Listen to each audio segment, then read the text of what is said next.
ముఖ్యమంత్రి రేవంత్ రెడ్డి నూతనంగా ప్రమాణ స్వీకారం చేసిన మంత్రులకు శాఖల కేటాయింపుపై తుది నిర్ణయాన్ని తీసుకున్నారు. ఏ పోర్ట్ఫోలియోలు ఎవరికి లభిస్తాయని, ప్రస్తుత మంత్రుల శాఖల్లో మార్పులుంటాయా అనే చర్చ జోరుగా సాగుతోన్న వేళ సీఎం రేవంత్ రెడ్డి ఢిల్లీలో విలేకరులతో మాట్లాడారు. ప్రస్తుతం ముగ్గురికి శాఖలను కేటాయిస్తూ ప్రభుత్వం ఉత్తర్వులు జారీ చేసింది. ముఖ్యమంత్రి ఆదేశాలతో నూతనంగా ప్రమాణ స్వీకారం చేసిన మంత్రులకు కేటాయించబడిన శాఖలు ఈ విధంగా ఉన్నాయి.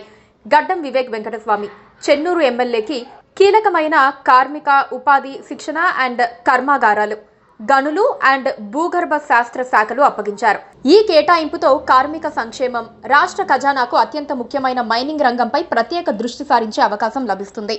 అడ్లూరి లక్ష్మణ్ కుమార్ కు షెడ్యూల్డ్ కులాల అభివృద్ధి, గిరిజన, మైనారిటీల సంక్షేమం, వికలాంగులు, సీనియర్ సిటిజన్లు, లింగ మార్పిడి వ్యక్తుల సాధికారిత శాఖలు కేటాయించారు.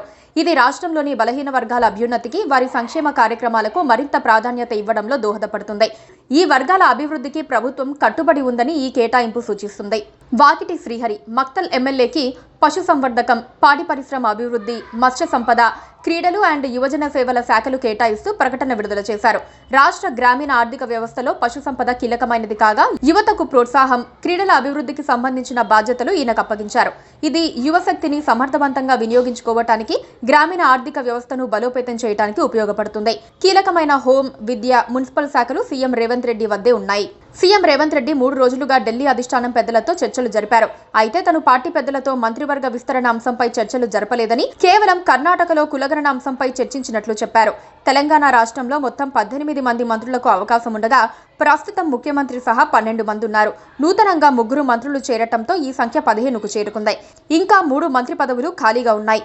భవిష్యత్తులో వాటికి కూడా నియామకాలు జరిగే అవకాశం ఉంది. Please subscribe to KTV Telugu. KTV Telugu. KTV Telugu channel.